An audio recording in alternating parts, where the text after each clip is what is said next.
Hello friends, good morning. Welcome to Safalta Mantra. तो दोस्तों, आज सुबह की क्लास में एक बार फिर से आपको मिलेंगे करंट अफेयर के आज से संबंधित सभी इंपॉर्टेंट क्वेश्चंस।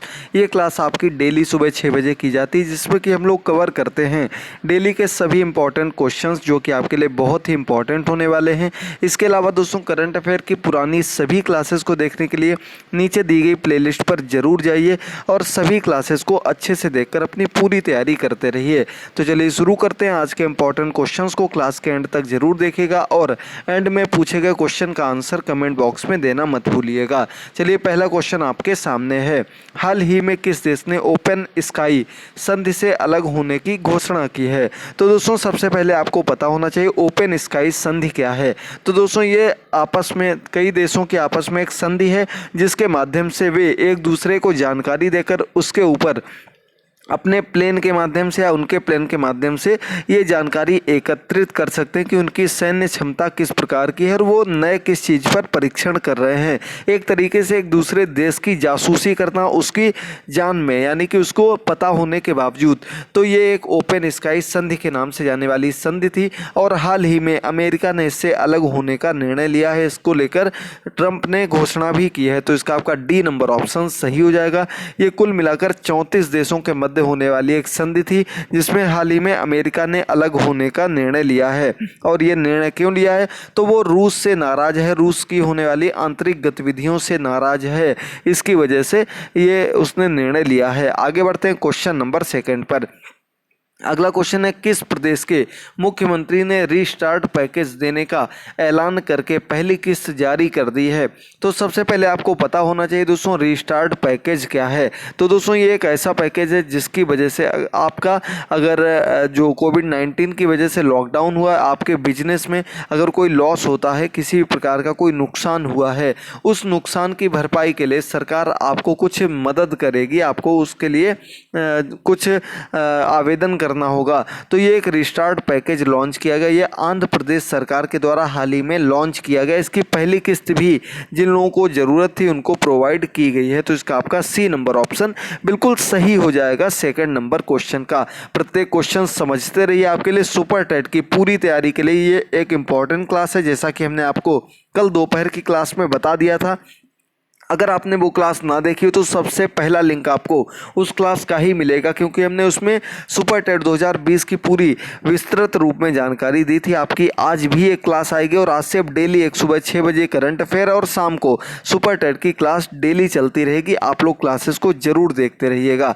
क्वेश्चन नंबर 3 आपके सामने है। गगनयान मिशन के लिए चुने गए 4 भारतीय अंतरिक्ष यात्रियों ने किस देश में फिर से प्रशिक्षण लेना शुरू कर दिया है? तो दोस्तों, गगनयान मिशन के बारे में आप लोगों को पहले ही हम बता चुके हैं। इस मिशन को कौन लॉन्च कर रहा है? इसरो के माध्यम से भारतीयों के द्वारा 4 भारतीय अंतरिक्ष यात्रियों को गगनयान मिशन के माध्यम से अंतरिक्ष में भेजा जाएगा। लेकिन इसके पहले इन चारों अंतरिक्ष यात्रियों का एक प्रशिक्षण, एक ट्रेनिंग चलने वाली थी जो कि लगभग 2 से 3 साल या शायद 4 साल तक चलने वाली थी। लेकिन कोविड-19 की वजह से इस ट्रेनिंग को रोक दिया गया था। तो अब ये ट्रेनिंग दोबारा से शुरू कर दी गई और ये ट्रेनिंग चल कहाँ रही है? तो दोस्तों, इसका आपका सही आंसर हो जाएगा डी नंबर ऑप्शन। रूस में ये ट्रेनिंग चल रही है चारों भारतीयों की, जो कि गगनयान मिशन के लिए तैयार किए जा रहे हैं। तो इसका आपका डी नंबर ऑप्शन बिल्कुल सही हो जाएगा। रूस में इनकी ट्रेनिंग चल रही है। आगे बढ़ते हैं क्वेश्चन नंबर 4 पर। किस अंतर्राष्ट्रीय संगठन द्वारा भारतीय अर्थशास्त्री आभास झा को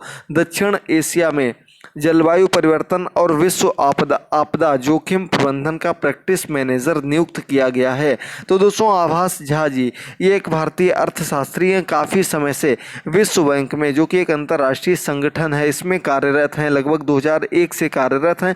लेकिन अब इनको दक्षिण एशियाई क्षेत्र में एक महत्वपूर्ण भूमिका दी गई है। इनको पूरे एरिया में जलवायु परिवर्तन और आपदा जोखिम प्रबंधन का प्रैक्टिस मैनेजर नियुक्त किया गया। बहुत बड़ी पोस्ट है, विश्व बैंक के द्वारा किया गया है। 4th नंबर क्वेश्चन का आपका बी ऑप्शन बिल्कुल सही हो जाएगा। दोस्तों, प्रत्येक क्वेश्चन के आंसर आप लोग बहुत अच्छे से याद करिएगा, क्योंकि ऐसे ही क्वेश्चन आपके एग्जाम में 100% पूछे जाएंगे। बिल्कुल सटीक ऑप्शंस के साथ आपको ऐसी क्लासेस और कहीं नहीं मिलेगी।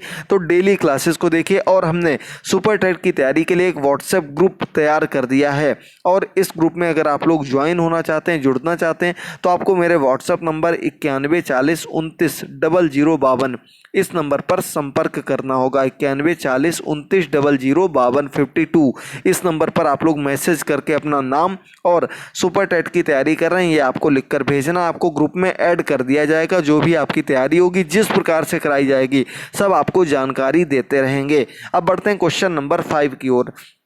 हाल ही में फिक्की लेडीज ऑर्गेनाइजेशन FLO के नाम से जाना जाता है का नया राष्ट्रीय अध्यक्ष किसको नियुक्त किया गया है?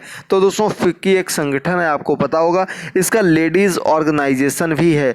उसके हाल ही में एक अध्यक्ष नियुक्त की गई जो कि जिन्होंने पुरानी अध्यक्ष थी हरजिंदर कौर तलवार जी, इनके स्थान पर नया स्थान ग्रहण किया। इनका नाम है जॉनवी फुकन जी। ये असम की एक उद्यमी है, एक कह सकते हैं हम लोग बिजनेसमैन हैं। इनको हाल ही में लेडीज़ ऑर्गेनाइजेशन फिक्की का राष्ट्रीय अध्यक्ष नियुक्त किया गया। इसका आपका बी नंबर ऑप्शन बिल्कुल सही हो जाएगा। FLO का राष्ट्रीय अध्यक्ष जानवी फूकन या फुकन नियुक्त की गई। 5 नंबर क्वेश्चन का आपका सही ऑप्शन हो जाएगा दोस्तों, बी नंबर ऑप्शन याद रखिएगा। चलिए बढ़ते हैं हम लोग क्वेश्चन नंबर 6 की ओर।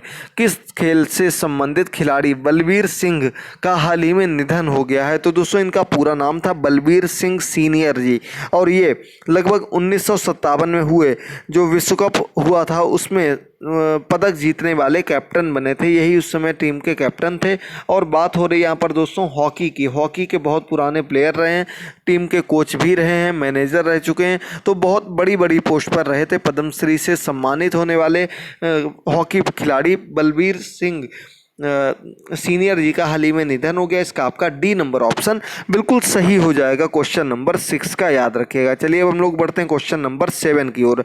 हाल ही में किस राज्य के 2 जिलों में लॉकडाउन को 30 जून तक के लिए बढ़ा दिया गया है? तो दोस्तों हाल ही में लॉकडाउन को 30 जून तक के लिए बढ़ा दिया गया है, और पूरे राज्य में ना बढ़ाकर जहां पर सबसे ज़्यादा मरीज मिल रहे थे उन 2 राज्यों में इस लॉकडाउन को बढ़ा दिया गया। तो अब हम लोग सीधे पहुँचते हैं राज्य की ओर, और कौन से राज्य में लॉकडाउन को बढ़ाया गया। पहला राज्य बना है जहां पर इस प्रकार के लॉकडाउन को 30 जून तक के लिए बढ़ा दिया गया है, और ये आपका हिमाचल प्रदेश है। यहाँ के 2 जो जिले हैं वहां पर एकदम से कोविड-19 से संक्रमित मरीजों की संख्या बढ़ने लगी थी, जिसकी वजह से इसको देखते हुए 30 जून तक के लिए सभी प्रकार के इन स्थानों पर रोक लगा दी गई है। इन स्थानों पर लॉकडाउन को बढ़ा दिया गया है। चलिए बढ़ते हैं हम लोग क्वेश्चन नंबर 8 की ओर। किस देश की निजी इक्विटी कंपनी KKR ने रिलायंस जियो प्लेटफॉर्म्स में हाल ही में 11,367 करोड़ रुपए का निवेश करने का ऐलान किया है? तो दोस्तों ये निवेश जो होता है, ये इन्वेस्टमेंट जो होता है, एक कंपनी दूसरी कंपनी में करती है। ये इंटरनेशनल लेवल पर भी होता है, और इसके अंतर्गत एक निजी इक्विटी कंपनी यानी कि जो आपकी कह सकते हैं हम लोग जो बिजनेस जो आपके मार्केट या ज़मीन से संबंधित बिजनेस होता है, इक्विटी होता है, वो उसकी कंपनी है। KKR इसका नाम है। इस कंपनी ने हाल ही में रिलायंस जियो प्लेटफॉर्म में अपना 11,367 रुपये निवेश किया है, और ये कंपनी जो ये अमेरिका की कंपनी है। तो इसका आपका 8th नंबर क्वेश्चन का डी ऑप्शन बिल्कुल सही हो जाएगा। साथ ही साथ आपको बता दें दोस्तों, अभी कुछ समय पहले फ्लिपकार्ट ने, फेसबुक ने भी रिलायंस जियो में अब कुछ साझेदारी खरीदने की बात कही थी, और उसको खरीदा भी था। आप लोगों को अगर याद होगा, बहुत अच्छे से आपको ये सभी क्वेश्चंस कमेंट बॉक्स आपके करंट अफेयर्स की क्लासेस में पढ़ाए जा चुके हैं। तो आप लोग अच्छे से देखिएगा, पूरी तैयारी करिएगा। अगर पसंद आए तो सब्सक्राइब जरूर कर लीजिएगा। चलिए अब हम लोग बढ़ते हैं क्वेश्चन नंबर 9 की ओर। तो अगला क्वेश्चन दोस्तों 9 नंबर क्वेश्चन है। संयुक्त राष्ट्र के महासचिव के दूत ने युवाओं के लिए शीर्ष 10 वैश्विक पहलों में किस राज्य की पहल का उल्लेख किया है? तो दोस्तों विश्व की 10 ऐसी पहल जिनसे कि युवाओं को, नए नवयुवक जो हैं उनको रोज़गार मिल सके, या कई अन्य रूपों में वो अपनी पहचान बना सकें और लोगों की मदद कर सकें। इस प्रकार के पहचान को देखते हुए, इस प्रकार की मदद के लिए हाल ही में एक NGO ने आगे बढ़ा था जिसका नाम था या लामो, इस प्रकार से उसका कुछ नाम था। और ये जो NGO था इसका काम था सभी प्रकार के, सभी वर्ग के लोगों को किसी भी प्रकार से जो भी सुविधा उनको जो भी ज़रूरत हो वो उनको पहुंचाई जा सके। मणिपुर का ये पूरा संगठन था और एनजीओ के रूप में जाना जाता, जो कि बहुत से परिवारों के साथ उनको भोजन कराना, एलजीबीटीक्यू समुदाय से संबंधित लोगों को उनका अधिकार दिलाना, इन पर कार्य कर रहा था। हाल ही में संयुक्त राष्ट्र के जो दूत हैं उन्होंने इस पहल के बारे में बात की। खुदान इसका नाम है इस पहल का, और बहुत आगे की ओर बढ़ाते हुए भारत के लिए बहुत गर्व की बात है। इसका आपका बी नंबर ऑप्शन सही हो जाएगा। चलिए हम लोग बढ़ते हैं आगे क्वेश्चन नंबर 10 की ओर। हाल ही में विश्व कछुआ दिवस कब मनाया गया था? टर्टॉय दिवस जो मनाया गया दोस्तों, कछुआ दिवस किस लिए मनाया गया? ताकि कछुओं के प्रति लोगों को जागरूक किया जा सके, लोगों को रोका जा सके, जिस प्रकार की स्थितियां हैं उनसे लोगों को आगाह किया जा सके। तो दोस्तों विश्व कछुआ दिवस अभी हाल ही में 23 मई को मनाया गया। क्वेश्चन नंबर 10 का सही ऑप्शन हो जाएगा बी नंबर ऑप्शन, विश्व कछुआ दिवस।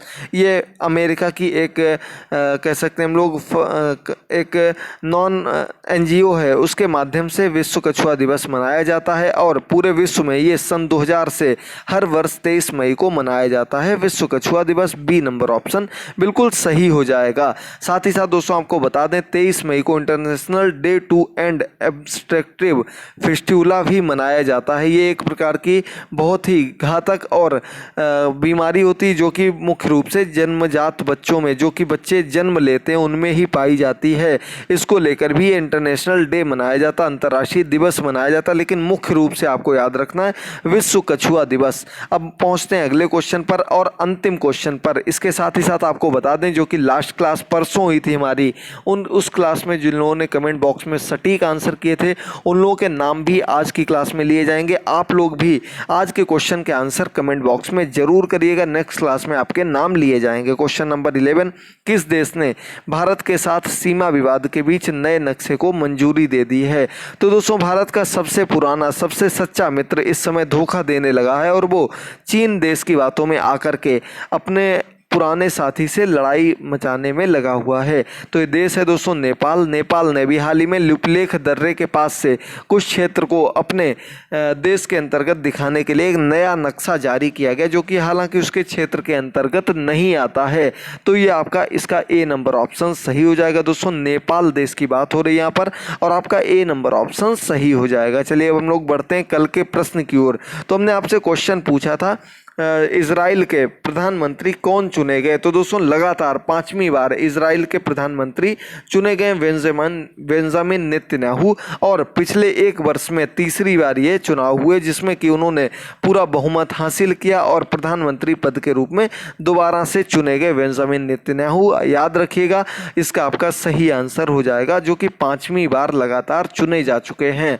अब दोस्तों आज के प्रश्न पर हम लोग बात करते हैं। बहुत अच्छा इंपॉर्टेंट क्वेश्चन है। हाल ही में किस प्रदेश को नरेंद्र मोदी ने 1000 करोड़ रुपए की मदद देने की घोषणा की है? ये आप लोगों को बताना है। आज के सभी क्वेश्चंस कंप्लीट हुए। इसका आंसर आप लोगों को अधिक से अधिक संख्या में कमेंट बॉक्स में जरूर करना है। क्लास पसंद आ रही हो तो लाइक करना मत भूलिएगा, शेयर करना मत भूलिएगा, चैनल को सब्सक्राइब करना मत भूलिएगा और सुपर टेट की पूरी तैयारी को अच्छे से करने के लिए पुरानी क्लासेस को नीचे प्लेलिस्ट में जाकर जरूर देखिएगा और सब्सक्राइब करने के साथ ही साथ बेल आइकन को जरूर प्रेस करिएगा। थैंक यू दोस्तों, गुड बाय, टेक केयर।